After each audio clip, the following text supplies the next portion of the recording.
Kalau kerusuhan hari ini punya gelar MVP, banyak yang sepakat pialanya jatuh ke DPR. Tapi pertanyaan pentingnya, benarkah masalah berhenti di sana? Setiap kali ada kebijakan kontroversial, rakyat marahnya ke gedung parlemen. Namun jarang ada yang bertanya, siapa sebenarnya yang memilih orang-orang ini untuk duduk di kursi empuk wakil rakyat? DPR ibarat etalase sebuah toko. Kalau barangnya cacat, pasti ada yang salah di pabriknya. Dan pabrik itu adalah partai politik. Dari situlah calon wakil rakyat dilahirkan, dipilih, dan didorong masuk ke parlemen. Sayangnya, alih-alih mengutamakan kualitas, banyak partai lebih sibuk menjual tiket masuk berdasarkan modal finansial, popularitas instan, atau kedekatan dengan elit tertentu. Jadi ketika hasil akhirnya mengecewakan, kerusuhan hanyalah konsekuensi logis dari sebuah proses yang sudah cacat sejak awal. Pertanyaan besarnya adalah, kalau partai gagal melahirkan calon terbaik, masihkah kita bisa berharap DPR menjalankan peran sebagai wakil rakyat yang sejati? Segmen 1, kegagalan rekrutmen politik. Dalam teori demokrasi, partai politik punya fungsi mulia, menjadi sekolah bagi calon pemimpin. Mereka seharusnya melakukan kaderisasi, mendidik, dan menyeleksi orang-orang terbaik untuk maju sebagai wakil rakyat. Partai ibarat pintu gerbang, hanya mereka yang layak yang boleh lewat. Sayangnya, di Indonesia, fungsi itu sering berubah jadi sekadar formalitas. Proses rekrutmen politik lebih sering ditentukan oleh modal finansial ketimbang kapasitas intelektual atau integritas moral.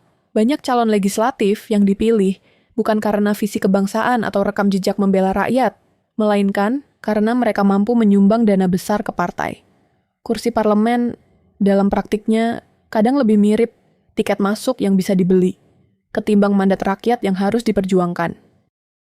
Selain uang, popularitas instan juga sering jadi faktor penentu. Selebritas, influencer, atau figur publik dengan basis penggemar besar kerap lebih diprioritaskan ketimbang aktivis yang bertahun-tahun bekerja di akar rumput. Hasilnya, DPR diisi oleh figur-figur yang mungkin terkenal, tapi minim pemahaman tentang fungsi legislasi, pengawasan, maupun representasi. Lebih buruk lagi, ada juga faktor kedekatan elit. Anak, kerabat, atau kolega dekat tokoh partai sering melenggang mulus menjadi calon. Meski tanpa pengalaman politik berarti, fenomena politik dinasti ini menciptakan lingkaran eksklusif, di mana kekuasaan diwariskan, bukan diperjuangkan. Semua ini pada akhirnya melahirkan DPR yang rapuh.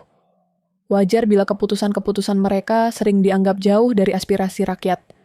Sebab sejak awal, banyak di antara mereka memang tidak dipilih karena kapabilitas untuk mewakili rakyat, melainkan karena modal, nama besar, atau koneksi. Dengan proses rekrutmen seperti ini, kerusuhan atau protes publik bukanlah sesuatu yang mengejutkan. DPR hanya cermin dari partai, dan kalau partai gagal dalam fungsi dasarnya, produk akhirnya hampir pasti mengecewakan. Segmen 2, DPR sebagai produk gagal. Kalau kita melihat DPR hari ini, banyak orang langsung menuding gedung parlemen sebagai sumber masalah.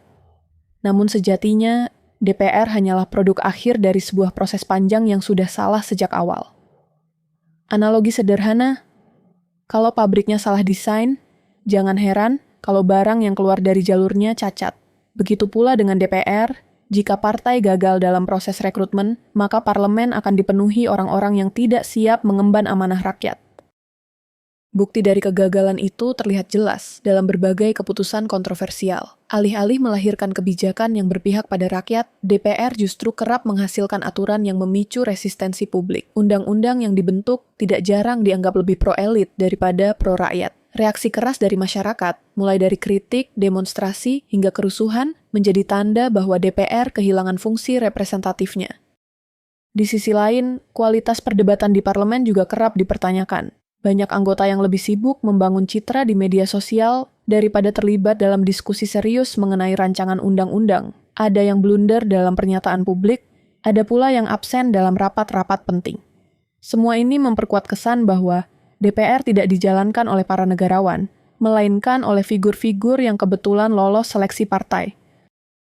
Fenomena ini juga memperlihatkan siklus berulang. Partai gagal menyaring calon DPR diisi orang yang salah. Produk kebijakan bermasalah, publik marah, legitimasi lembaga turun.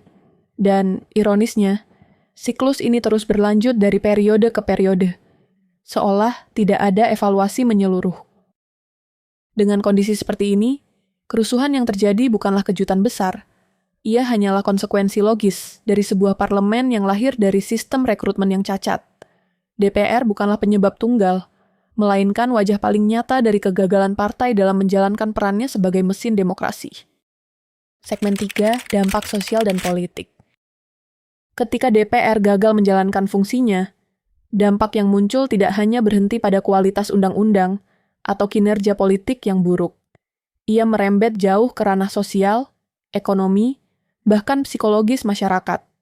Rakyat yang merasa tidak lagi terwakili mulai kehilangan kepercayaan, bukan hanya pada DPR sebagai institusi, tapi juga pada keseluruhan sistem demokrasi.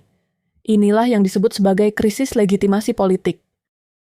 Akumulasi kekecewaan ini seringkali meledak dalam bentuk protes, unjuk rasa, bahkan kerusuhan. Masyarakat merasa pintu aspirasi formal sudah tertutup rapat, sehingga jalan terakhir adalah turun ke jalan. Dan setiap kali kerusuhan terjadi, DPR kerap jadi sasaran kemarahan karena dianggap simbol dari politik yang gagal. Padahal, akar masalahnya ada di partai politik yang sejak awal tidak selektif dalam menyiapkan calon. Lebih jauh lagi, kondisi ini menimbulkan efek domino pada partisipasi politik. Generasi muda yang seharusnya menjadi motor perubahan justru makin apatis. Mereka menganggap politik hanya panggung sandiwara, sementara hasilnya selalu sama.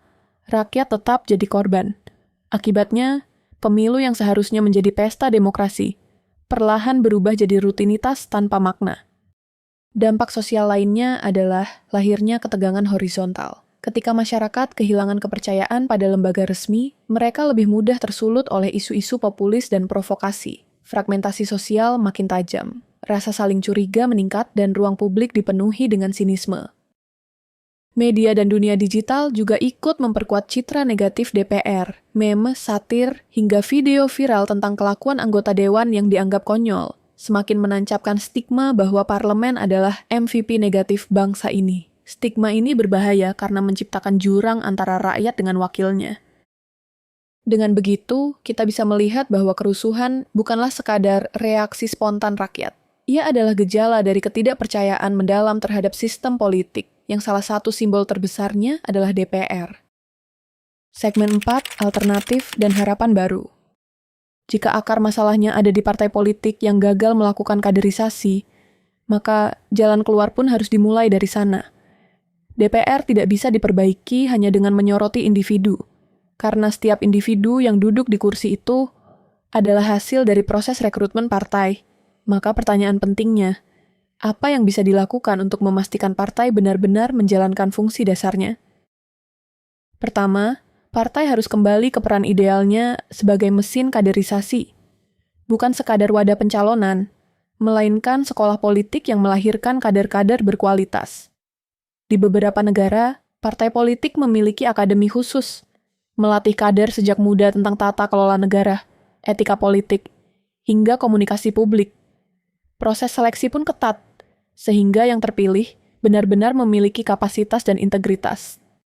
Kedua, transparansi dalam rekrutmen harus diperkuat. Publik berhak tahu bagaimana proses seseorang bisa lolos menjadi calon legislatif, apakah karena visi dan programnya jelas, atau karena kekuatan logistik semata. Mekanisme internal yang lebih terbuka bisa menekan praktik jual beli kursi yang selama ini menjadi rahasia umum. Ketiga, rakyat juga punya peran. Kesadaran memilih harus ditingkatkan. Jangan hanya terpaku pada nama besar atau popularitas instan, tapi lihat rekam jejak, komitmen, dan kapabilitas calon. Semakin kritis masyarakat dalam menilai, semakin besar tekanan bagi partai untuk serius mengajukan calon yang kredibel. Alternatif lain adalah mendorong munculnya partai-partai baru yang lebih idealis, berani menawarkan sistem rekrutmen yang sehat, dan menolak politik transaksional. Meski sulit, tekanan publik bisa membuka ruang bagi lahirnya kekuatan politik alternatif. Harapan baru itu sebenarnya sederhana. Rakyat ingin DPR yang benar-benar mewakili suara mereka, bukan sekadar panggung bagi orang-orang yang membeli tiket masuk. Selama partai berani berubah, masih ada peluang untuk memperbaiki sistem ini. Karena pada akhirnya, kalau rakyat menginginkan DPR yang kuat, maka terlebih dulu mereka harus mendesak lahirnya partai yang sehat. Terakhir penutup, kerusuhan yang terjadi hari ini hanyalah cermin dari luka lama. Kegagalan partai dalam melahirkan wakil rakyat yang benar-benar bisa dipercaya. DPR bukan sekadar lembaga yang salah arah, tapi juga produk dari sistem rekrutmen politik yang cacat sejak awal. Selama kursi parlemen masih diperlakukan sebagai tiket transaksional, rakyat hanya akan terus menjadi penonton yang kecewa. Pertanyaan akhirnya sederhana namun berat. Sampai kapan kita rela hidup dalam demokrasi yang terus-menerus menjual harapan?